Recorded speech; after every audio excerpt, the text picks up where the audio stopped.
மனிதகுலத்தின் மகத்தான தலைவர் மகாத்மா காந்தி. ஆல்பர்ட் ஐன்ஸ்டீன்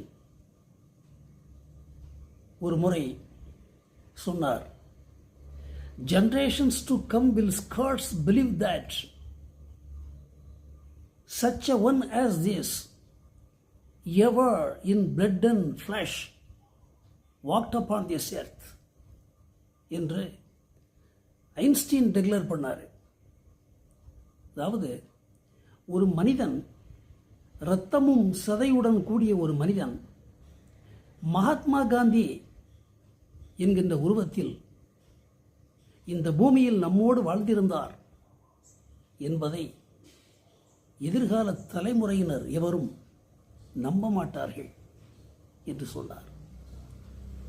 காந்தியடிகள் உலக பந்தில் அவருக்கு சிலைகள் இல்லாத நாடுகளே கிடையாது.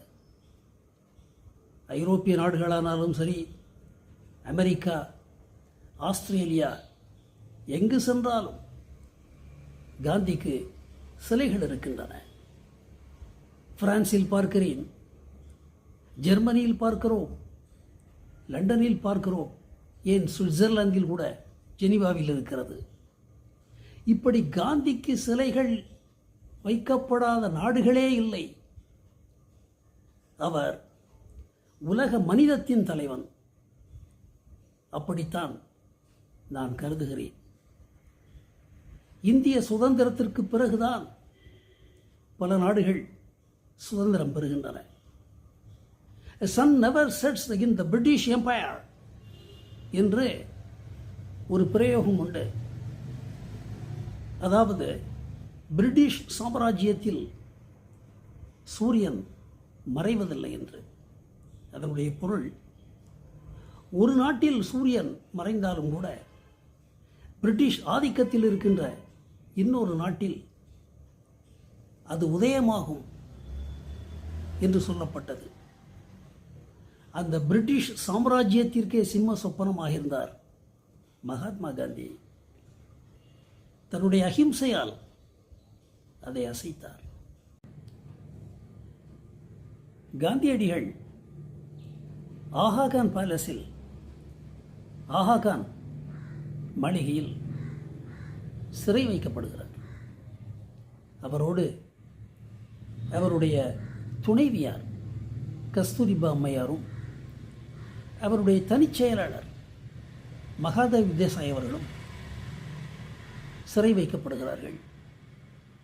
அந்த சிறைவாசத்தின் போதுதான் அவருடைய மனைவி கஸ்தூரிபா அம்மையார் மரணமடைகிறார். அதற்கு பிறகு இறுதி காலகட்டத்தில் Gandhi spent 144 days at Birla palace where he was assassinated.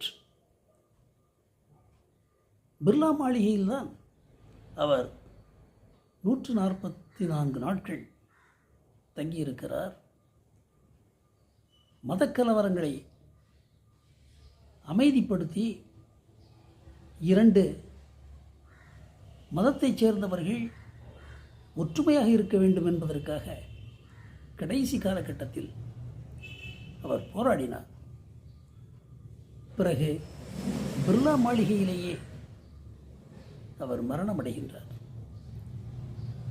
காந்தியடிகள் மனிதகுலத்தின் மகத்தான தலைவன்.